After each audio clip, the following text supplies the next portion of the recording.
পলিটিক্সে অংশগ্রহণ করছে, তাদের বিরুদ্ধে দুর্নীতির অভিযোগ আসছে, তার মানে কি, মানে যে লাউ সেই কদু। এই ধরনের বিভিন্ন পার্সপেক্টিভ কিন্তু আপনার তুলে ধরতে পারেন, এটাও কিন্তু একটা ভালো টপিক হতে পারে আপনার লেখার জন্য।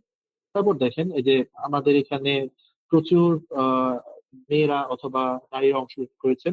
আই স্যালুট ফর দেম, যে তারা আজকাল আমাদের ছাড়িয়ে গিয়েছে, ছেলেদের বেনারসিকে বেডি মানুষ ছাড়িয়ে গিয়েছে। আমরা একই সাথে জেলাস এবং একই সাথে ফিল প্রাউড যে তারা আমাদের ছাড়িয়ে গিয়েছে। সেটা একটা ভালো ইস্যু, যে gender equality and women's rights. যে স্টিল দেখেন যে মেয়েরা সব ক্ষেত্রে আমাদেরকে ছাড়িয়ে যাচ্ছে। ক্লাসে ফার্স্ট বয় খুব কম দেখা যায়, কারণ সব ফার্স্ট গার্ল, অথবা মেয়েরা পড়াশোনা ভালো করছে, রিসার্চে ভালো করছে, but at the same time work প্লেসে কি তারা সেম ভাবে ট্রিটমেন্ট পাচ্ছে কিনা, ওয়ার্ক প্লেস হ্যারাসমেন্ট হচ্ছে, বা এই সম্পর্কে আইন কি বলে, চাইল্ড ম্যারেজ, তারপর হচ্ছে জেন্ডার বেসড ভায়োলেন্স, এইগুলো সম্পর্কে কিন্তু এমন সব লেখা রেডি করা যায় যে লেখাগুলো কিন্তু সব সময় আপেল থাকবে, সব সময় এটা গুরুত্ব থাকবে। এরপর দেখেন climate change and environmental justice, এটা খুব ভালো একটা টপিক যেটা নিয়ে আপনারা লিখতে পারেন। এই যে ফ্লাডস হচ্ছে আমাদের সারা দেশে, deforestation, water crisis, air pollution, এগুলো খুব কমন টপিক, বছরের পর বছর মানুষ লিখছে, বছর পর মানুষ লিখছে। বাট পার্টিকুলারলি একটা জিনিস আমি সেদিন লিখেছিলাম, এটা আপনাদের লেখার কথা ছিল, আমি কেন লিখছি আমি জানি না, আপনারা লেখেন নাই কেন সেটা আপনাদের ব্যর্থতা। দেখেন কিছুদিন খুব ইন্টারেস্টিং একটা ব্যাপার হচ্ছে যে আইসিজে, ইন্টারন্যাশনাল ক্রিমিনাল কোর্ট, একটা মোটামুটি অপিনিয়ন দিয়েছে যে এখন থেকে চাইলে যে ক্লাইমেট ইসের কারণে, মানে ক্লাইমেট চেঞ্জের কারণে যেসব দেশ ক্ষতিগ্রস্ত হয় তারা চাইলে মামলা করতে পারবে। ধরেন বাংলাদেশ ক্ষতিগ্রস্ত হচ্ছে, বাংলাদেশের নিম্নাঞ্চল তলিয়ে যাচ্ছে, অথবা ভানুয়াতু সহ আরো অনেক নিম্নাঞ্চল, ফিজি, এই দ্বীপগুলো হচ্ছে তলিয়ে যাচ্ছে, অথবা তারা হচ্ছে ক্লাইমেট চেঞ্জের কারণে ক্ষতিগ্রস্ত হচ্ছে, এবং তারা চাইলে মামলা করতে পারবে। এখন কথা হচ্ছে হিমালয়ের বরফ গলে যাচ্ছে, এখন নেপাল মামলাটা করবে কার বিরুদ্ধে? আমেরিকার বিরুদ্ধে? আমেরিকা অথবা ইউকে বিরুদ্ধে, অথবা ফ্রান্সের বিরুদ্ধে? তো এই বিষয়টা নিয়ে আমি লিখেছি, একটু মজা করেই লিখেছি, বেশি এনজয় করে লিখেছি। বাট এই লেখার কথা তো ছিল আপনাদের, আপনারা যারা লয় আছেন, আপনারা আইটা নিয়ে একটু অ্যানালাইসিস করবেন। তো ঠিক আছে, আপনারা পরামর্শ দিচ্ছেন, আমি মামলা করতে পারবো, বাংলাদেশের নিম্নাঞ্চল তলিয়ে যাচ্ছে, অথবা মালদ্বীপ হচ্ছে কয়েক বছর পর হচ্ছে একেবারে তলিয়ে যাবে। এখন মালদ্বীপ মামলাটা করবে কার বিরুদ্ধে? মামলা করার তো অধিকার দিচ্ছেন। এখন ও যে কি ফ্রান্সের এগেইনস্টে মামলা করবে? ফ্রান্স কি একা হচ্ছে কয়েল পোড়ায়, অথবা ওকে একা ওজন স্তর ধ্বংস করে? অথবা এটা আপনি প্রমাণ করবেন কিভাবে যে আমি, আমার দ্বীপ তলাই যাচ্ছে আগায়, অথবা আমি হচ্ছে ওয়াইল্ড ফায়ারে পুড়ে যাচ্ছে এই কারণে অমুক দেশ দায়ী? এটা আপনি প্রমাণ করবেন কেমন কোর্টে গিয়া? এটাও তো একটা আলোচনার বিষয়। মানে আমরা তো নাচতেছি যে এখন থেকে আমরা মামলা করতে পারবো, আমরা থার্ড ওয়ার্ল্ড কান্ট্রি, আমরা এখন বিচার পাবো, আমরা এখন টাকা পয়সা পাবো।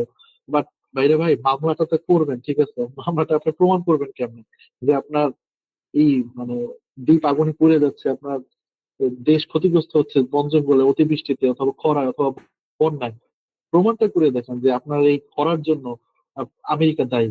ওকে, সেইটা কিন্তু খুব ইন্টারেস্টিং একটা বিষয় ছিল, এটা পক্ষেও লেখা যায়, বিপক্ষেও লেখা যায়।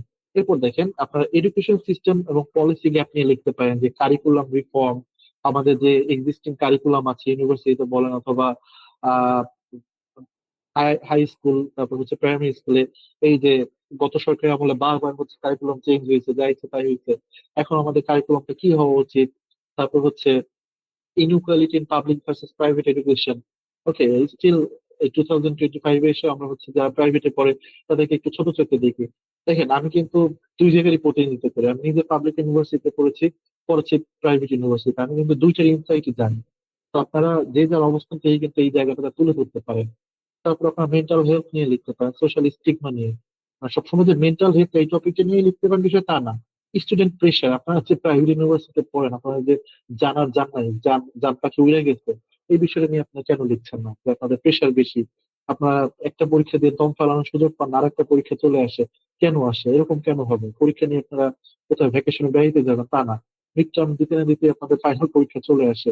এগুলো নিয়ে তো আপনাদের বলা উচিত, কথা বলা উচিত। তারপর হচ্ছে এই যে সুইসাইড বেড়ে যাচ্ছে, এই যে এত যে প্রেশার, মেন্টাল প্রেশার বলেন, একাডেমিক প্রেশার বলেন, অথবা পারিবারিক এক্সপেকটেশন, ফ্যামিলি এক্সপেকটেশন, এই সবকিছু মিলিয়ে কিন্তু আপনারা ওভারঅল একটা রাইটার দ্বারা করতে পারেন। আর আছে lack of campus counselling. Counselling মোরালেস প্রাইভেট ইউনিভার্সিটি কাউন্সিলিং ফ্যাসিলিটিস আছে, পাবলিক ইউনিভার্সিটিতে কতটা আছে, কতটা ইফেক্টিভ আমার জানা নেই। ঢাকা ইউনিভার্সিটি আমি দেখেছি ব্র্যান্ডিং করে যে আছে, বাট কখনো এখানে ঢোকার সাহস হয়নি বা যাওয়ার সাহস হয়নি, যে আমার মন খারাপ, আমি ডিপ্রেশনে আছি, যাই একটু ঘুরে আসি, মনে হবে যে এখানে গেলেই তো আবার ভোগান্তি। তো এইসব চিন্তা ভাবনা পার্সপেক্টিভ নিয়েও লেখা যেতে পারে। তারপর করাপশন, যেটা তো খুব কমন একটা টপিক, অথবা গভর্নেন্স চ্যালেঞ্জেস। এই যে পাবলিক প্রকিউরমেন্ট বলেন, যে কেনাকাটা, এই যে একটা বালিশ কিনতে 40,000 টাকা লাগে, বিউরোক্রেটিক্যাল কিছু ইস্যুজ আছে, ইস্যুজ নিয়ে তো আপনারা ল স্টুডেন্টরা অনেক ভালো জানেন। বিউরোক্রেটিক প্যাচ আছে, অনেক ঝামেলা আছে। তারপর এন্টি করাপশন নিয়েও আমাদের অনেক চিন্তা ভাবনা আছে। যে এন্টি করাপশন যে ইউনিটটা আছে, এসিসি, অথবা দুদক যেটাকে বলে, এই দুদকের নিচেই সর্ষের ভিতরে ভূত। এই বিষয়গুলো নিয়ে আপনারা লিখতে পারেন। এরপর আপনারা লিখতে পারেন হচ্ছে রাইট সাইড, আপনারা দেখতে পাবেন digital rights and online safety. এই যে ফ্রিডম অফ এক্সপ্রেশন, এখন স্টিল 1 বছর পর আমাদের ফ্রিডম অফ এক্সপ্রেশন আসছে কিনা, কথা বলতে পারছি কিনা, না শুধু একটা পার্টিকুলার দলকে আমরা ব্যাশিং করতে পারছি, যে আওয়ামী লীগ এখন ক্ষমতায় নেই, আওয়ামী লীগে যা ইচ্ছে তাই বলা যায়, ওইটাই আমাদের ফ্রিডম অফ এক্সপ্রেশন। এক্সিস্টিং যারা ক্ষমতা আছে তাদেরকে সমালোচনা করতে পারছি। তো this so that's the thought provoking ideas.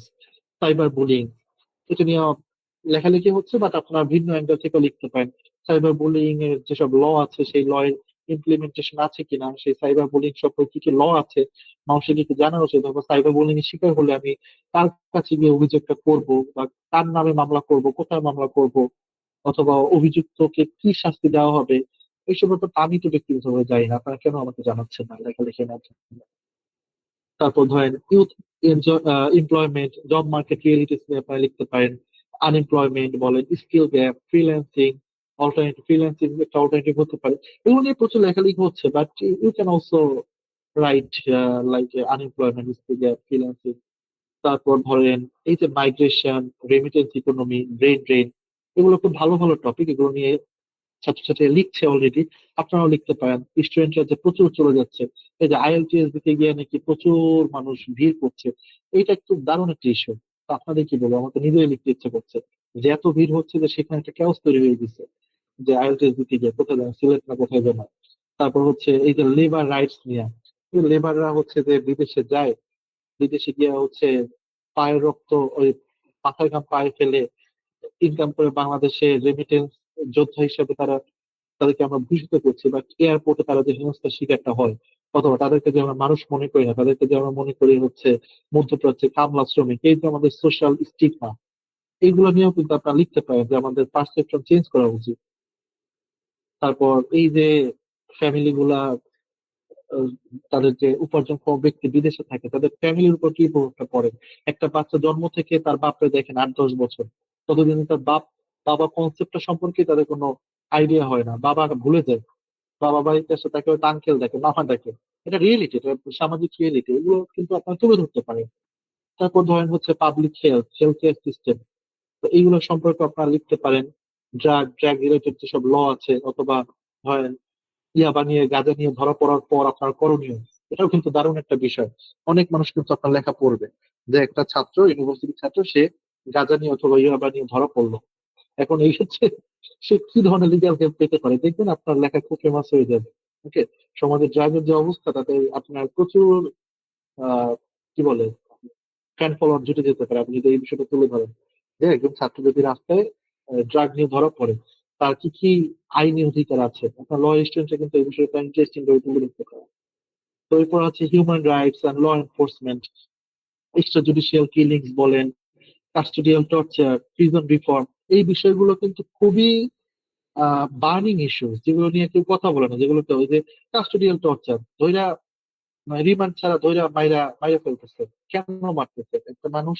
Until proven say guilty না। ওকে, তাকে নিয়ে হচ্ছে আগেই মাইর দিতেছে, জেলে নিয়ে মাইর দিচ্ছে, এমন মাইর দিতে সে মরে যাচ্ছে। তার কি কোনো অধিকার টধিকার নাই? কি অধিকার আছে সেটা তো আপনারা ভালো জানেন, ল স্টুডেন্টরা। আপনারা কেন বলেন না? তারপর এক্সট্রা জুডিশিয়াল কিলিং। ওকে, ভাল লাগলো না, একজন অভিযোগ আসছে, বেটা ই করছে, ডাকাতি করে, চাঁদাবাজি করছে, মারিয়ে দিলাম হচ্ছে তাকে গুলি। হবে? এটা কি হয়? এটা কি হিউম্যান রাইটস? তারপর প্রিজন রিফর্ম। ওকে, থাকার জায়গা হচ্ছে 50 জন, সেখানে রাখি আমি 500 জন। এই রিফর্মটা নিয়ে কি কথা বলবো আপনারা যদি কথা না বলেন? তারপর হচ্ছে আর একটা জিনিস হচ্ছে এই যে আরবান ডেভেলপমেন্ট, হাউজিং ক্রাইসিস, এই যে স্লাম এভিকশন। এই যে স্লাম এভিকশন বলতে হচ্ছে যে বস্তি উচ্ছেদ করছে, বস্তিতে আগুন লাগিয়ে দিচ্ছে, এখানে তাদের কোনো আইনি অধিকার আছে কিনা। তারপর হচ্ছে এই যে বাসা ভাড়া পাওয়া যাচ্ছে না, ব্যাচেলার থেকে বাসা ভাড়া দিচ্ছে না, কেন দিচ্ছে না? আইন কি বলে? আইন আইন আমাদেরকে বাসা ভাড়া নেওয়ার অধিকার দিচ্ছে কিনা, বা এই যে ব্যাচেলার, বা তারা যদি আমাদেরকে বাসা ভাড়া না দেয়, এই সম্পর্কিত আমরা কোনো আইনি সুবিধা পাবো কিনা বা কোথাও অভিযোগ করলে যে আমাকে বাসা ভাড়া দিচ্ছে না। আমি তো একজন হিউম্যান বিং, আমার তো রাইট আছে। জাস্ট বিকজ আমি bachelor, just because you are bachelor, না ব্যাচেলর বাসা ভাড়া দিব না, এক্ষেত্রে ওই বাড়িওয়ালাকে মামলা করা যায় কিনা বাড়িওয়ালার এগেইনস্টে, এগুলো কিন্তু আপনাদের স্টুডেন্ট আপনারা খুব ভালোভাবে রিলেট করতে পারবেন। তারপর ধরেন রিলিজিয়ন নিয়ে, সেকুলারিজম, মাইনরিটি রাইটস, এগুলো খুব বার্নিং ইস্যুস। এই যে রাইজ অফ ইন্টলারেন্স, যে আমি মুসলিম, তার মানে আপনাকেও হচ্ছে আমার সামনে এই করতে হবে, এইটা করতে হবে, ওইটা করতে হবে। রমজানে আসলে আমরা জোর করে চাপিয়ে দিচ্ছি যে আমি খাবো না, তার মানে আমার এই হিন্দু বন্ধু আমার সামনে খাইতে পারবে না।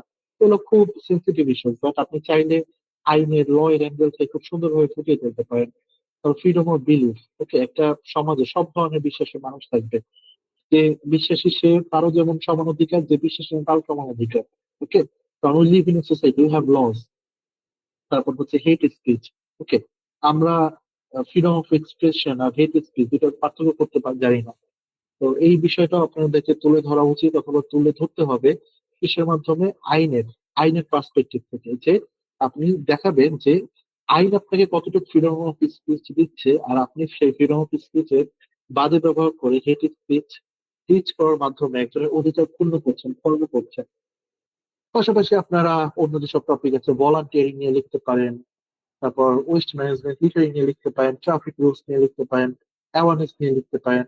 তো আই হোপ আমি আপনাদেরকে একটা ছোটখাটো আইডিয়া দিতে পেরেছি যে আপনারা কি কি বিষয়ে আলোকপাত করতে পারেন। আহ আমার মনে হয় এখানে টপিকের বিষয়ে আমি একটু আপনাদের পরামর্শ অথবা প্রশ্ন জানতে চাই, যে টপিকের বিষয়ে আপনাদের আর কোনো প্রশ্ন আছে কিনা, যে কোন কোন বিষয়ে লেখা উচিত, কোন কোন বিষয়ে আলোকপাত করা উচিত, বিশেষ করে যেহেতু একটা বড় অংশের পার্টিসিপেন্ট এখানে ল ডিপার্টমেন্টের। তো আমি একটু আপনাদের কাছ থেকে শুনতে যাচ্ছি, অথবা প্রশ্ন চাচ্ছি যে আপনারা টপিকের বিষয়ে কি ভাবছেন, অথবা টপিকের বিষয়ে আপনাদের কিছু জানার আছে কিনা। The floor is open. G, please. Sir, আপনি একটু আগে একটা টপিকের কথা বললেন, সেটা হচ্ছে প্রাইভেট ইউনিভার্সিটির যে পরিমাণে প্রেশার দেওয়া হয়